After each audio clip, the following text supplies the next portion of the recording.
Hello everybody, what is going on? Welcome back to Mass Effect. In the last episode, I believe we saved Liara T'Soni from that giant Prothean defense thing, and we died a lot. I do remember correctly. That was a very tough mission, but we did it. We got through. And in today's episode, we're going to go talk around our crew, see what they have to say about the whole endeavor.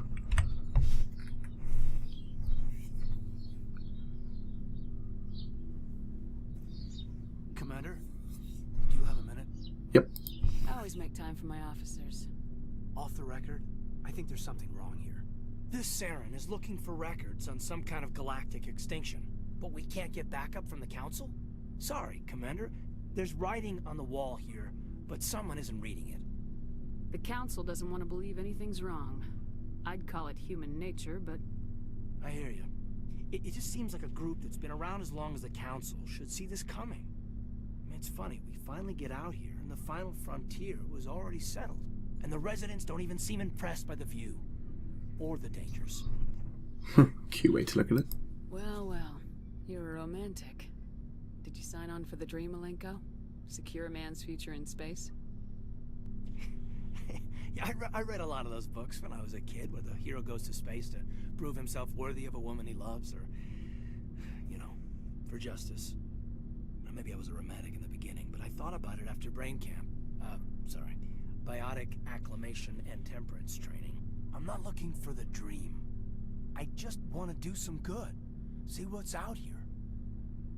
Sorry if I got too informal. Protocol wasn't a big focus back in Bot. It's alright. Tell me about it.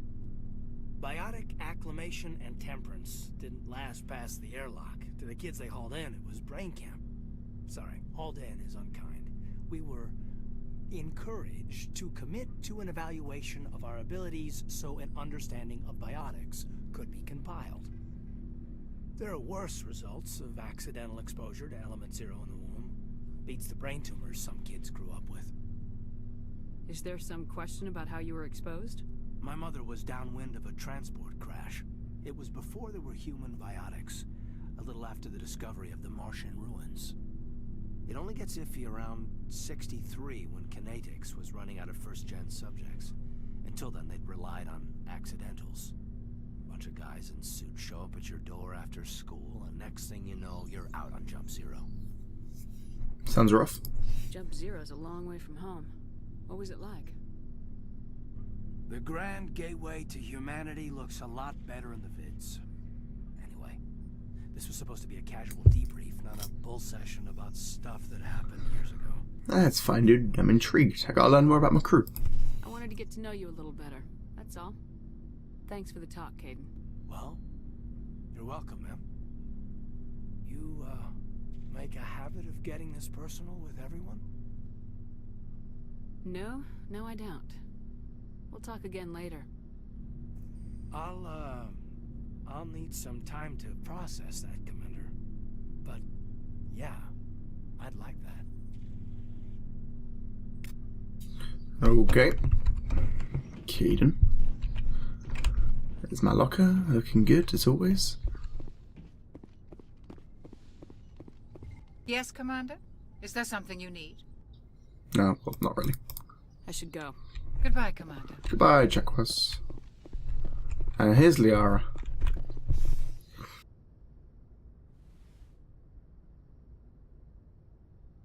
Commander, are you coming to check up on me? No, I just came in here for some reason.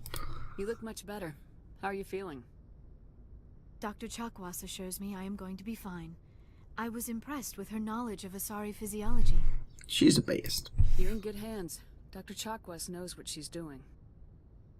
I never properly thanked you for saving me from the Geth, Commander. If you hadn't shown up, Yeah, it's fine. I got loads of experience anyway. I'm just glad we got there in time. So am I. I know you took a chance bringing me aboard this ship. I have seen the way your crew looks at me. They do not trust me. But I am not like Benezia. I will do whatever I can to help you stop Saren. I promise. We'll see about that. I know. Don't worry, Liara. I trust you. I know you won't let me down. It means a lot to hear you say that, Commander. Thank you. Tell me about yourself, Liara. Me? I am afraid I am not very interesting, Commander. I spend most of my time on remote digs, unearthing mundane items buried in long-forgotten Prothean ruins. Sounds like a lonely job. Sounds dangerous. And lonely. Sometimes I would run afoul of indigenous life forms or stumble across a small band of mercenaries or privateers, but I was always careful. Until the Geth followed me to Artemis Tau. I never found myself in any situation my biotics could not handle. As for the solitude, well, that is one aspect that most appealed to me. Sometimes I just need to get away from other people. Why is that? You don't like other people? I suppose it comes from being a matriarch's daughter. People expected me to follow in Benezia's footsteps. They wanted me to become a leader of our people. Matriarchs guide their followers into the future. They seek the truth of what is yet to come. Maybe that's why I became so interested in the secrets of the past. It sounds so foolish when I say it out loud.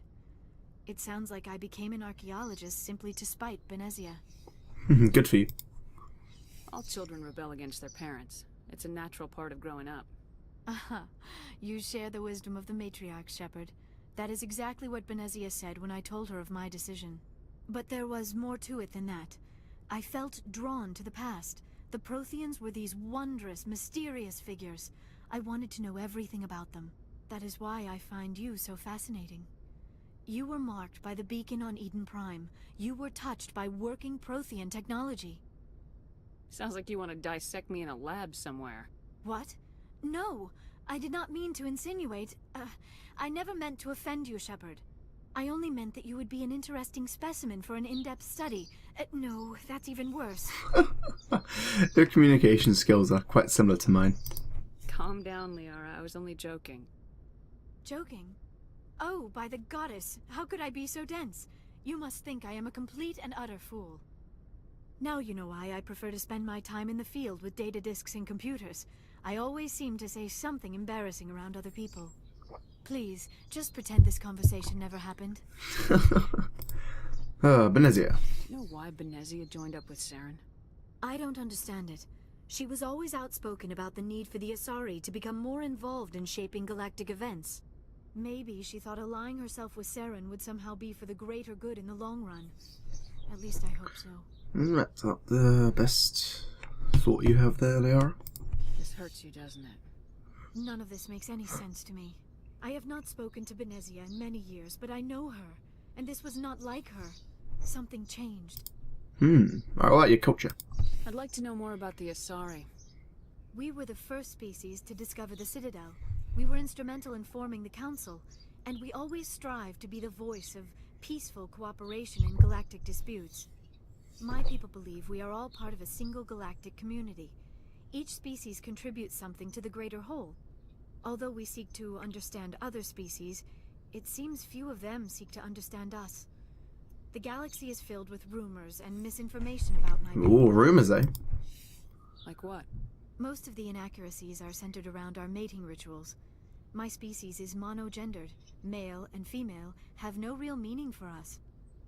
We still require a partner to reproduce. This second parent, however, may be of any species and any gender. Ooh. How is that possible? I don't understand. Your species can mate with anyone? Mating is not quite the proper term, not as you understand it. Physical contact may or may not be involved, but it is not an essential element of the union. The true connection is mental. Our physiology allows us to meld with other beings. We can touch the very depths of their minds. We explore the genetic memory of their species. We share the most basic elements of their individual and racial identities. We then pass these traits on to our daughters. It is how we learn to grow as a species and how we develop a greater understanding of other races. What happens to your partner after the union? Every relationship is different. Some unions are a single encounter with both parents parting ways afterwards. Others can be more long-term. Sometimes an Asari and her partner will stay together for many decades. Uh-huh. Do you know who Matriarch Benezia chose as her partner? She rarely spoke of her partner. Though I know my father, if you want to use that term, was another Asari. You don't know who? Benezia never told you her partner's name? Union with our own kind is no longer common, not for the purposes of reproduction. Most Asari believe it weakens our species. Asari daughters inherit racial traits from the father species. If both parents are Asari, then nothing has been gained, or so conventional wisdom would hold. I am what is sometimes called a pureblood, though no Asari would ever be cruel enough to say the word to my face. It is a great insult among my people. It is possible Benezia's partner was embarrassed by their union. She may have been too ashamed to publicly acknowledge me as her offspring. That's just harsh. Maybe she wanted to meet you but couldn't. Something could have happened to her. Maybe she passed away. You might be right. I hope you are. But I have no way to know for sure. Benezia never spoke of her partner. Whatever happened, it caused her too much pain to dwell on it. She raised me by herself, though that is not uncommon. Many Asari raise their children alone, particularly if the father species is short-lived. Often the partner will pass on long before the child reaches maturity. Aww. Who was your father? Do you know who Matriarch Benezia chose as her partner? She Okay. rarely spoke Okay. of her partner. Though I know my father... Okay. I thought you were... Yep. It is possible Benezia's partner was embarrassed by their union. Okay, that. Yep, she's just repeating the Many same Asari words. raise their children alone, particularly I if the should go. father- Goodbye, Shepard. Yeah, I didn't think that would strike up the same conversation again. But I was wrong. Alright, let's go see what the other groups are. I think only Caden and Leia are up here at the moment. I think everyone else is down in the docking bay. Just one awkward elevator ride down to them. There we go.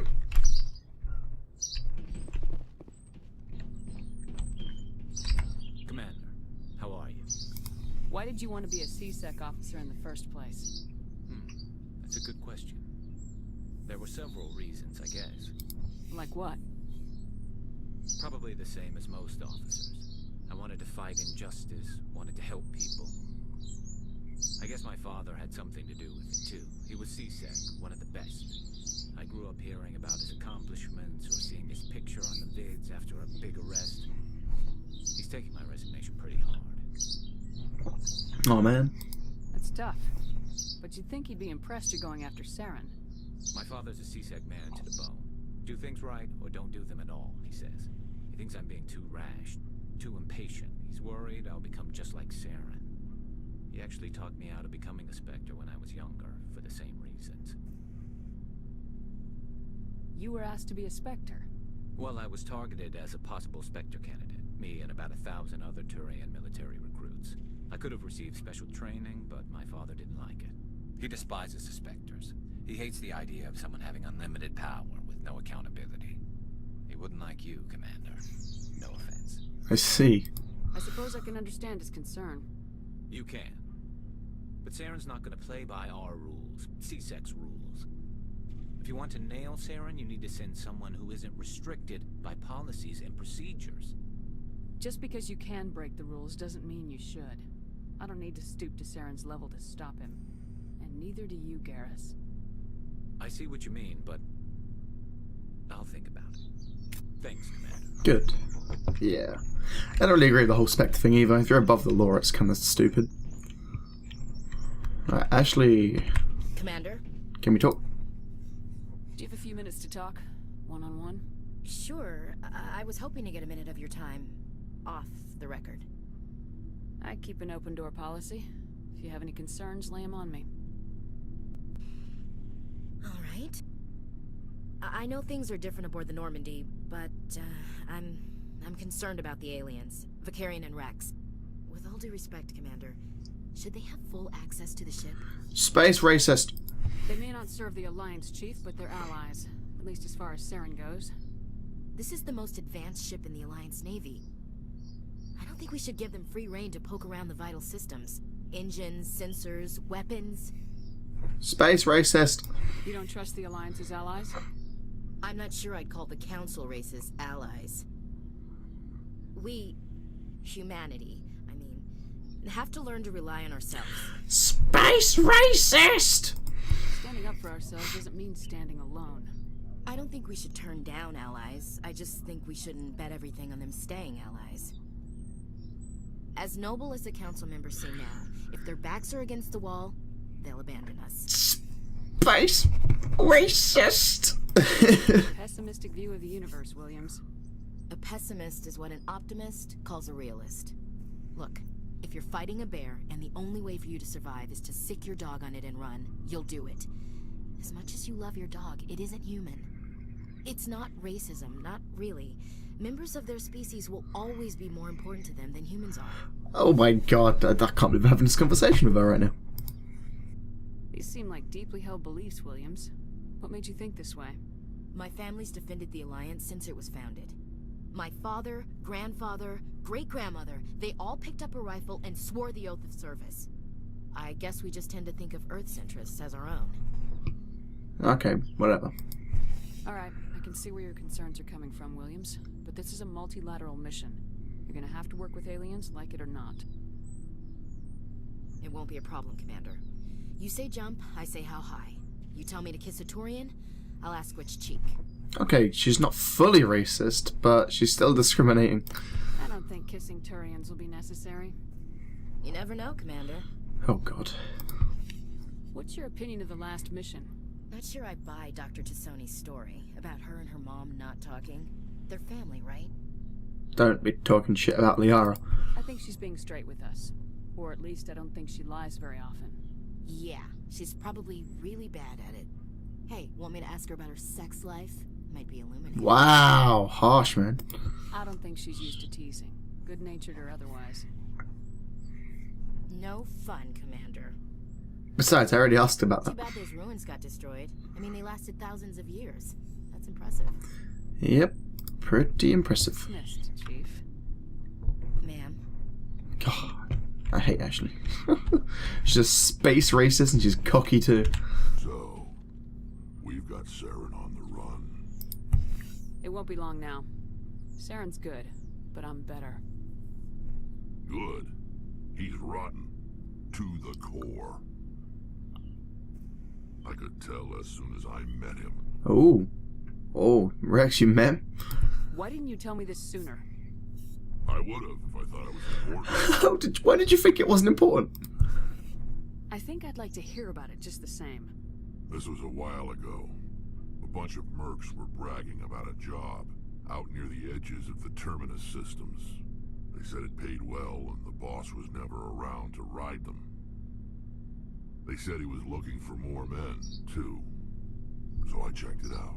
Saren recruited you? I didn't know Saren was openly recruiting mercs. It wasn't that open, and he only showed his face once. We'd been raiding ships in the area for months when we took out this massive cargo freighter. Our biggest haul yet. I was on board checking bodies for valuables, looking for some extra credits. That's when I saw him. Ooh, okay. What was he doing? What did Saren want with the ship? I don't know what he wanted. He was just moving through the ship, watching. A couple of the mercs called him by name, but he never spoke to them. Never spoke to anyone. I had a really bad feeling about him, so I got the hell out. Didn't even wait to get paid. What kind of cargo was the freighter carrying? What was Saren after? I don't know. All I saw on that ship was food and medical supplies. There were some basic weapons, but nothing big. If there was anything of value on that ship, I didn't see it. That's why I didn't mention it sooner. Okay, what about the ship? Whose ship was it? There was a Volus trading vessel. Big one. Lots of guards. But they were no match for us. That's the only time you saw him? Yeah. Didn't even know who he was. Still wouldn't if I hadn't joined up with you. But my instincts were right. Every other merc on that mission turned up dead within a week. Every damn one. Interesting. So long, Rex. Saren recruiting people? Mercenaries? Very interesting. And finally, let's go see our final member. One of my personal favorites. Ooh, core charge. Adams. Something I can do for you, Commander. Oh no, you're still Carry on, being Adams. normal. Aye, aye, Commander. Don't remember about that. Hello, Tally. Oh, hello, Shepard. Are you okay? I don't know. Your ship is amazing, and your crew's been really great to me. Especially your chief engineer. But I just sort of feel out of place. The Normandy runs so smooth it feels like we're not even moving. And the engines are so quiet. How do you sleep at night? I like the silence. I find it rather peaceful. Don't worry, you'll get used to it. But it's more than just the silence. This ship feels so empty. It's like half the crew is missing. Back home, I couldn't wait to go on my pilgrimage. I couldn't wait to get away from the crowds. Now that I'm out here, I kind of miss them. You're homesick. Sometimes we don't appreciate what we have till it's gone. That's true. I'm starting to wonder if that's what the pilgrimage is really about. It's given me a whole new perspective on my people and our culture. You know, there's always a few who go on their pilgrimages and never return.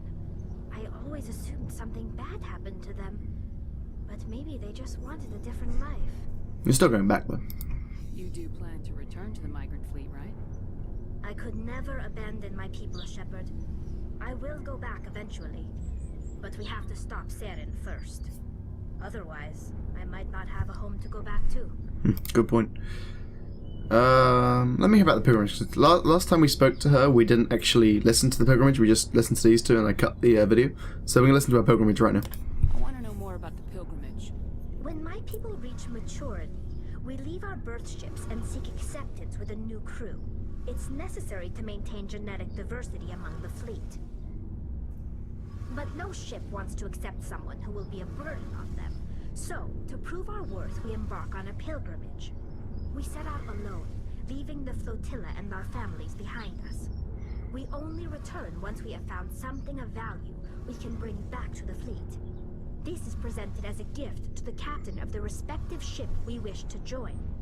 If the gift is accepted, we are welcomed into the crew. Do they always accept? Can a captain choose to reject the gift? That doesn't happen often. Most captains are eager to increase the size of their crew. It increases their own standing in our society. Even when a gift is not particularly valuable, the captain usually accepts it out of a sense of tradition. However, there is a stigma to presenting a substandard gift. It's not the best way to make a good impression on a new community. Most pilgrims don't return until they find something worthwhile. Sounds dangerous. I can't believe they just send you off alone. It's not like they just cast us out. Before we leave, we are given lessons in how to survive outside the flotilla, and given gifts to help us on our journey. We also receive implants to fight off sickness and disease. Generations of living in an isolated and highly controlled environment have left our immune systems weaker than most. By the time we leave the fleet, we are well equipped for the pilgrimage. This is a rite of passage for all Quarians. If it were dangerous, our numbers would suffer.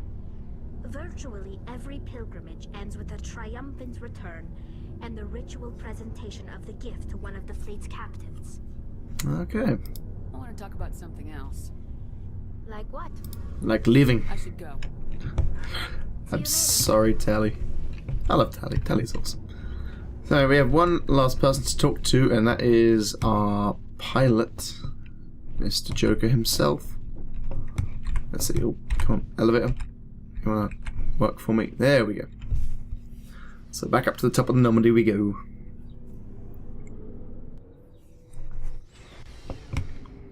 Thank you.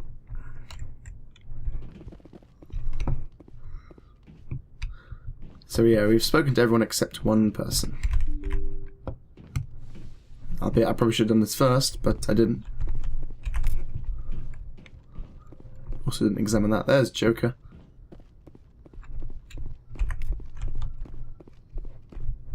Anything else? Gunnery station. Yeah, easy experience. I prefer gold to silver, you know, for my metal.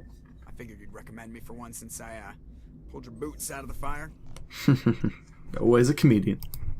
If we present you with a medal, you'll end up sitting on stage listening to politicians make speeches for a couple of hours. That's a good point. They'd probably make me shave, too. I spent the last 7 weeks working on this baby. No medal's worth that. So, Commander, why don't you tell me why you're really here? How's the Normandy performing? Is she everything they said she'd be? She's the best ship in the fleet. If you've got a pilot who knows how to handle her. Balance isn't what you'd expect. Takes a while to get used to that oversized drive core we got stuffed in the back, and her power can sneak up on you if you're not careful. The Normandy's probably too much ship for your average Alliance pilot, Commander. Lucky for you, I'm anything but average. I like to know my crew. Mind if I ask you a few questions? I can see where this is going. You did a background check on me, didn't you? Well, I'll tell you the same thing I told the captain. You want me as your pilot. I'm not good. I'm not even great. I am the best damn helmsman in the Alliance fleet. Top of my class in flight school, I earned that. All those commendations in my file, I earned every single one. Those weren't given to me as charity for my disease. I'm sorry, Joker. I didn't even know you were sick. You mean you didn't know? Oh, crap. Okay, I've got Vrolik syndrome, brittle bone disease. The bones in my legs never develop properly. They're basically hollow, too much force and they'll shatter. Even with crutches and my leg braces, it's hard to get around. One wrong step and crack! It's very dramatic, but I've learned to manage my condition, Commander. Put the Normandy in my hands and I'll make her dance for you. Just don't ask me to get up and dance unless, you like the sound of snapping shin bones. Oh. Why does everyone call you Joker? It's a lot shorter than saying Alliance Flight Lieutenant Jeff Moreau. Plus, I love to make little children laugh. I was just thinking how much you remind me of Santa Claus. Look, I didn't pick the name. One of the instructors in flight school used to bug me about never smiling. She started calling me Joker, and it stuck. Anyone happy? Why didn't you ever smile? Hey, I worked my ass off in flight school, Commander. The world's not gonna hand you anything if you go around grinning like an idiot. By the end of the year, I was the best pilot in the academy. Even better than the instructors, and everybody knew it. They'd all got their asses kicked by the sickly kid with the creaky little legs. One guess who was smiling at graduation? I need to know more about this Vrolik syndrome if I'm putting my ship in your hands. Yeah, of course you do. It's an extremely rare condition. Nobody knows exactly what causes it. Genetic, maybe. It's treatable, but there's no cure. They classify my case as moderate to severe. I was born with over a dozen fractures, hip, thighs, ankles. My bones were already breaking in the womb. 100 years ago, I wouldn't have survived past my first year. Lucky for me, modern medical science has turned me into a productive member of society. You're not gonna break a bone trying to fly the ship, are you? I don't fly with my feet, Commander, so I'm fine as long as I'm in this chair. I gotta be real careful when I get up to take a piss, though. I can do my job as well as anyone on the ship. Better, actually. So don't worry about it. I'm not trying to make you uncomfortable. Let's talk about something else. Whatever you want, Commander. Okay, well that's all right for Joker. I have to go. Alright, see ya. I love Joker. He's awesome. Anyway, guys, that was probably going to be it for today. Actually, does Presley have anything to say to us before we go? It's been a very talkative episode. Yes, Commander? Nope. Okay. Carry on, Presley. Yes, ma'am. Nothing different. Anyway, guys, I'm going to end it here. In the next episode, we are going to continue with some more, probably some more side stuff. See what we can find in the galaxy. Maybe scan some more planets for a little while. See if we can go around with our awesome vehicle. The Mako and its amazing physics. Anyway, guys, thank you for watching. Have a great day. Links to the previous video will be both in the description and in the annotation coming up in a few seconds. Until next time, goodbye.